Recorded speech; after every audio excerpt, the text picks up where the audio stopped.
আসসালামু everyone, hello everyone, কেমন আছেন সবাই? আবার চলে আসলাম ইয়েস কিচেনে, দুপুরে ইয়েস কিচেন থেকে। তো আজকে রান্না হচ্ছে কি সেটা চলুন আমি রান্না করতে করতে বলে দিব। তো এখানে আমি মশলা অলরেডি কষিয়ে নিচ্ছি। আমার পেঁয়াজ, মরিচ, গরম মশলা সব কিছু অ্যাড করে আদা রসুনের পেস্ট দিয়ে আমি খুব ভালো করে মশলাটা কষিয়ে নিলাম। এখন দেন এখানে আমি দেখুন পুরা গুঁড়া মশলা এখানে আমি অ্যাড করেছি, ধনে, জিরা, শুকনো মরিচ, দেন গরম মশলা সব কিছু অ্যাড করে আমি একটু পানিতে গুলিয়ে এটাকে এখন আমি দিয়ে দিচ্ছি। তো এটা হচ্ছে আমার একটা স্পেশাল রান্নার টিপস বলতে পারেন। তো যাই হোক, এটাকে দিয়ে এখন আমি মশলাটা খুব সুন্দর করে কষিয়ে নিব। দেন এখন আমি যেটা করব, পাশের চুলায় আমি এখানে একটা অলরেডি ফ্রাই প্যান বসিয়ে দিয়েছি। এখন আমি এখানে পরিমাণ মতো সরিষার তেল অ্যাড করে দেই।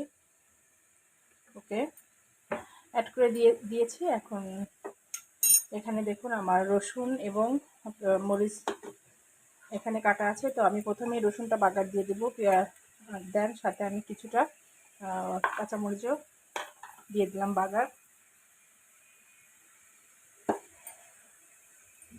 তো ঠিক আছে, এটাকে আমি একটু হতে থাকুক আর এখানে আমার মশলাটা কষতে থাকুক। দেন আমি আরেকটা যেটা করব সেটা হচ্ছে মশলাটা আমি একটু ঢাকা দিয়ে কষিয়ে নিব। আর এখন এখানে আমার তেলটা অলরেডি গরম হয়ে গিয়েছে। তো এখন আমি এখানে প্রায় কিছুটা কুচানো পেঁয়াজ অ্যাড করে দিলাম, দিয়ে এটাকে আমি এখন একটু ভাজতে থাকবো। তো এটা একটু ভাজা ভাজা হতে থাকুক। আর যেটা রান্না করতেছি এখানে সেটা এখন একটু দেখিয়ে দেয়। মশলাটা প্রায় আমার কষে আসতেছে, একটু তেলটা উপরে উঠে আসলে আমি এখানে অ্যাড করে দিব।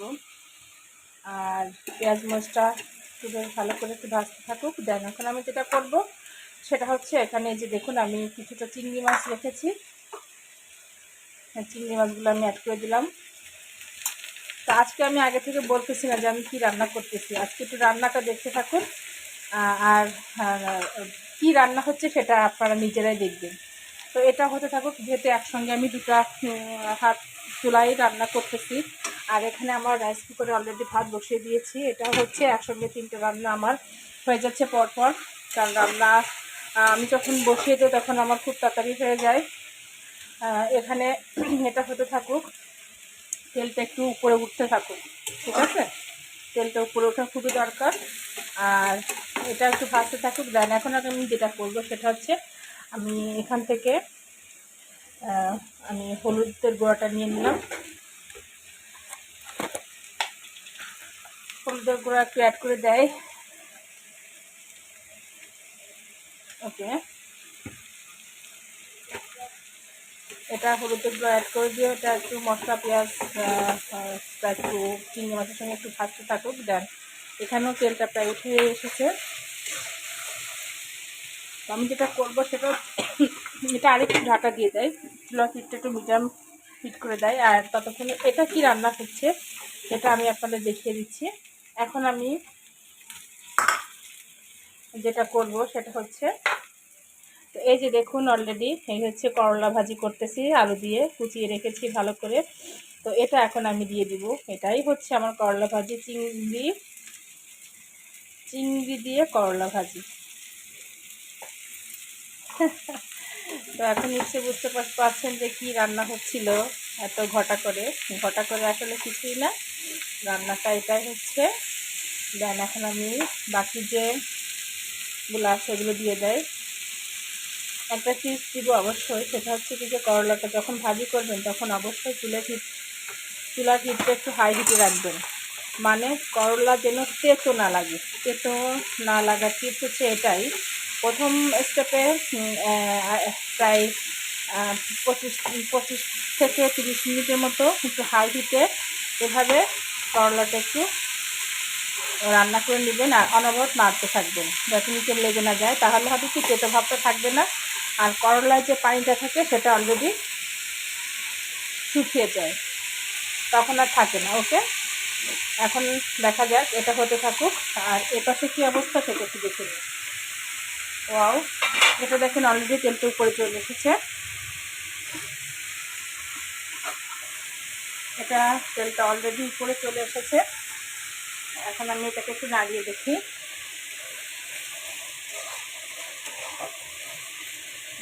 তো ঠিক আছে, এখন যেটা করব সেটা হচ্ছে, যেটা আপনাদের দেখাচ্ছি, এটাই কি রান্না করব। এটা হচ্ছে যে দেশি মুরগি এখন ঝোল করব। তো এটাই এখন আমি এখানে দিয়ে দিব।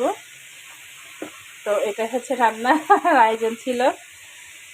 তো আর সাথে আলু থাকবে, আলুটা আমি পরে অ্যাড করব। তো এটাকে দিয়ে এখন আমি একটু চুলার আঁচটা একটু হাই হিট করে দিয়ে এখনও আমি এটাকে একটু হাই হিটে কষাতে থাকবো।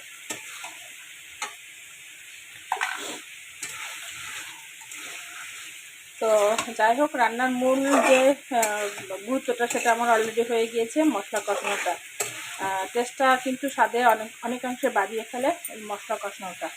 আর এখানে আমার দেখুন করলা ভাজিটা আমার হয়ে যাবে। একসঙ্গে দুটো হাত চলতেছে, আর একটা হাত তো অলরেডি আমার বন্ধ, বুঝতে পারছেন। আমার ক্যামেরাটা আমার হাতেই আছে।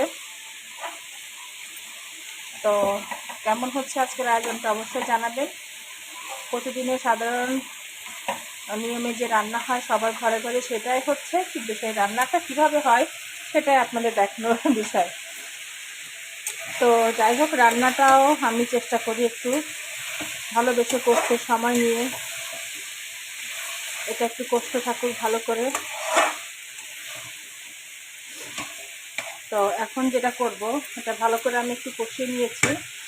এখন একটু ঢাকা দিয়ে আমি আরেকটু কষাতে থাকবো, কিন্তু চুলোর হিটটা কিন্তু দেখুন হাই হিটে আছে, দুটোই কিন্তু হাই হিটে আছে। তো প্রয়োজন মতো আমি এটাকে কমিয়ে দিব আমি যখন মনে করব। তো আমার করলা ভাজিটা দেখে কিন্তু এখনই লোভনীয় মনে হচ্ছে দেখুন। তো আমার মতো করে এভাবে কি করলা ভাজি করেন অবশ্যই জানাবেন। তো ঠিক আছে, আমি কিছুদিনের মধ্যে আবারও আসছি, দেখতে থাকুন।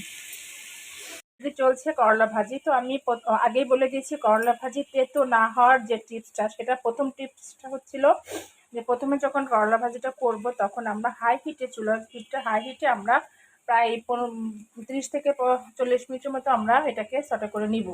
দেন তারপর আমি এই যে একটু লো করে দিয়েছি, সটে করার পরে এই যে লো করে দিলাম আমার চুলার হিটটা। এখন দেখুন কি অবস্থা। তাতে করে হবে কি, যে করলার যে পানিটা সেটা শুকিয়ে গেলে তেতো ভাবটা থাকবে না। তো এখন কিন্তু অবশ্যই একটু মিডিয়াম টু লো হিটে দিবেন। আর দ্বিতীয় টিপসটা হচ্ছে, কখনোই আগে থেকে লবণ দিবেন না। এখন আমি লবণ দিব, কোন পর্যায়ে লবণ দিবেন এটাই আমি বলে দিলাম। এখন আমি লবণ অ্যাড করব। দেখুন এখন আমি লবণটা চারিদিকে ছড়িয়ে ছিটিয়ে দিতেছি। ছড়িয়ে ছিটিয়ে দিলে হবে কি, লবণের পরিমাণটা বোঝা যাবে। এখন আমি এটাকে খুব ভালো করে একটু নেড়ে চেড়ে দিব, লবণটাকে সব জায়গায় মিশিয়ে দিব এবং মিডিয়াম টু লো হিটে আমি করলা ভাজিটা করতে থাকবো। যতক্ষণ পর্যন্ত না তেলটা আমার উপরে উঠে না আসছে ততক্ষণ পর্যন্ত আমি করলা ভাজিটা করতে থাকবো। আর যেহেতু লবণ দিয়েছি, এখন করলা আলুটা একদম নরম হয়ে যাবে অলরেডি, এবং খুব বেশি একটা সময় লাগবে না। তো এই হচ্ছে আমার করলা ভাজির রেসিপি বলেন, টিপস বলেন, আর মজা হওয়ার কারণটাই বলে দিলাম। দেন এটা হতে থাকুক।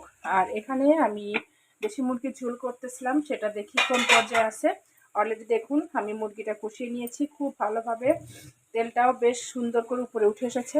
এটাকে আবার আমি একটু নেড়ে চেড়ে দেয়।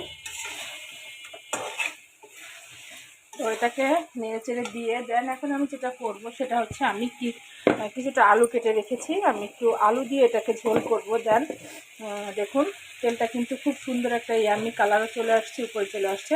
এখন আমি আলুগুলো দিয়ে দিব। ডুমো ডুমো করে আলুটা কেটে নিয়েছি, একটু বড় করে রেখেছি, কারণ দেশি মুরগির ঝোলে আলুটা খেতে খুবই ভালো লাগে। তো এখন আমি এটাকে দিয়ে খুব ভালো করে একটু কষিয়ে নেব। আলু মুরগিটা একসঙ্গে আমি একটু মিনিট একের মতো কষিয়ে নেব। আর একটু তেলটা উপরে উঠে আসবে, মশলাটাও বেশ ভালো কষানো হবে। আর এদিকে দেখুন আমার অলরেডি হয়ে যাচ্ছে করলা ভাজিটা। তো ঠিক আছে, এটাই হচ্ছে আমার আজকের রেসিপি রান্না। এটাও অলরেডি আমার হয়ে আসতেছে, আমি বেশ ভালো করে কষিয়ে নিচ্ছি।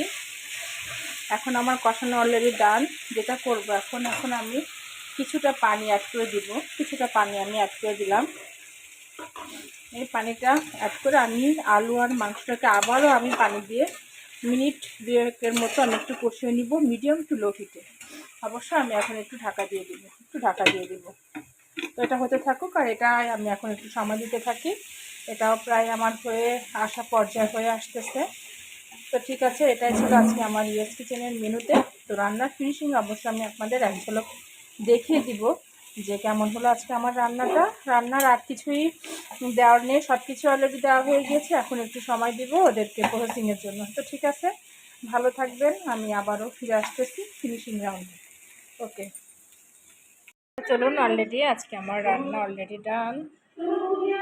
তো এই তো আমি রান্না করে ফেললাম, সেই দেখুন করলা চিংড়ি ভাজি করে ফেলেছি, আমি সার্ভ করে ফেললাম অলরেডি ডাইনিংয়ে। এবং দেশি মুরগির পাতলা ঝোল করেছি খুবই আমি করে, আর সাথে আছে শশা আমার ডাইনিংয়ে সবসময়ের জন্য থাকে। তো এই তো ফিনিশিং রাউন্ডে দেখিয়ে দিলাম আজকে আমার ইয়েস কিচেনের রান্না। তো ঠিক আছে, সবাই ভালো থাকবেন, আবার নতুন কোনো রেসিপি নিয়ে আমি আপনাদের সামনে হাজির হব। ততক্ষণ পর্যন্ত ভালো থাকুন। ওকে, আল্লাহ হাফেজ।